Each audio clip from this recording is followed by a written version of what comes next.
Hello, ladies and gentlemen, and welcome to some more Skinner shenanigans uploaded into YouTube. Thank you for your time today watching my YouTube video. Hope you enjoy it. This is just a quick fish tank update on my fish tank. There has been one unfortunate change to this tank. There's no longer Megalodon in this tank. My Dovii did not make it. You're looking at the culprit of the fish that ended Megalodon. However, that is Jaws, and as I've said before, he's the baddest cichlid that I'm aware of. I honestly have such a small stocking in this tank because Jaws there, I'm pretty sure will take on any fish that he doesn't approve. I think the only reason these silver dollars exist is because they're such a fast, agile species of fish, and they've been with him for such a long period of time that he tolerates them, and they're a different species. So he doesn't really see them as a threat, as where Megalodon was another species of cichlid, which very possibly could have been a male. However, I'm not sure what triggered him. But anyways, as you can see, he's gotten very dark colors. Just did a freshwater change, so he's pretty stoked and happy in life. Totally stunning cichlid to look at. I love how his upper fin and his lower fin are just like jet black. Really stunning to look at. I'm very blessed to have this fish. Obviously, I wish I could have an Asian arowana, but because I can't have an Asian arowana, I've really got one of the best fish that I'm aware of in the hobby, and I truly love this fish. So anyways, another update on my little silver dollars there. Doing very well. However, I am looking at getting a mono sea bait if my LFS can get one in for me. I think I saw them the other day for the first time ever, and I fell in love with them, and I think they'll go great with my silver dollars. They also get big enough that I don't think Jaws will mess with them. So as long as my LFS can get some in, we'll be adding a fish to this tank. But currently it's going to stay the way it is. Everything's doing very well, obviously. So my philosophy with fish tanks are, do your water changes first and foremost. Make sure that your temperatures are stable and not fluctuating. Obviously it's summer down here in Utah, so I have to monitor that. However, I'm able to easily check that with the digital thermometer, as well as seeing that light on the heater lets me know that my tank is not overheating. So after you've done those things, I recommend that if you're going to add a new fish, that you choose very wisely and make sure that you're not overstocking your tank. Obviously, there's only 3 fish in a 125 gallon tank, guys. That I'll let you know that fish, even though they might not look that big, still produce a lot of waste and pneumonia from urinating in the water. And obviously, no one likes to swim around in the toilet, so fish here don't get water changes 24/7, you know.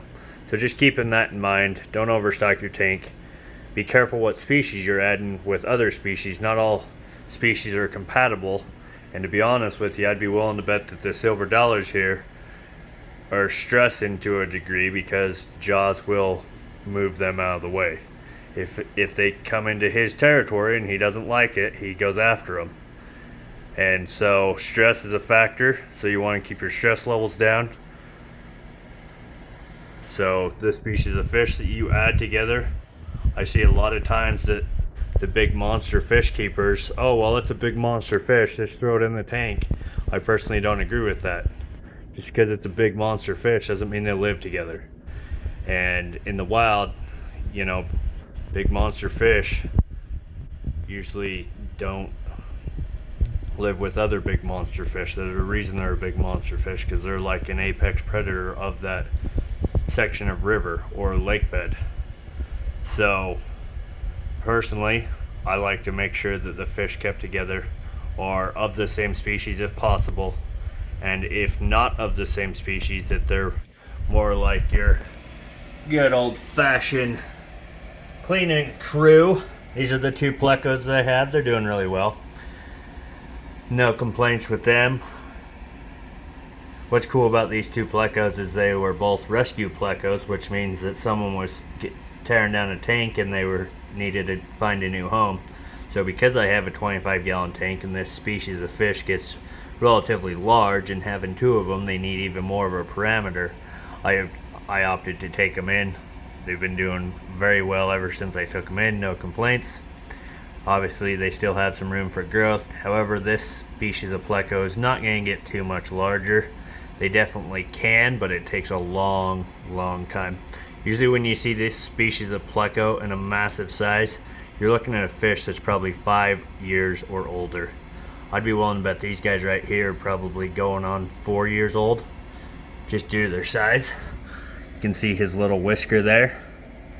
Kind of a fun thing to look at, you know. I think plecos are one of the most overrated, underappreciated fish in the hobby. There are several different species of pleco, and they do an amazing job. Without plecos, this tank would be covered in algae. No matter how much I tried to keep this tank clean, algae would overrun this tank. And because those two plecos are such awesome, amazing, algae-eating monsters, my tank isn't covered with algae. My tank's nice and clean, and I really appreciate the pleco. So if you don't have a pleco in your tank, do some research. There's several different species of plecos. Some get really big and some stay really small. Some are really expensive and some are super cheap. So do your research on plecos, but I don't care what tank you have, in my personal opinion, always have a pleco in it. Good view of the silver dollar there. Look at that. He's like, ooh, camera in my face. How do you like that close-up? So anyways, guys, I really appreciate you guys checking out my fish. I know Jaws here. Love to say hi. As always, be safe out there. Enjoy your fish tanks. Have fun with the hobby. And realize that we are Jaws. Over and out.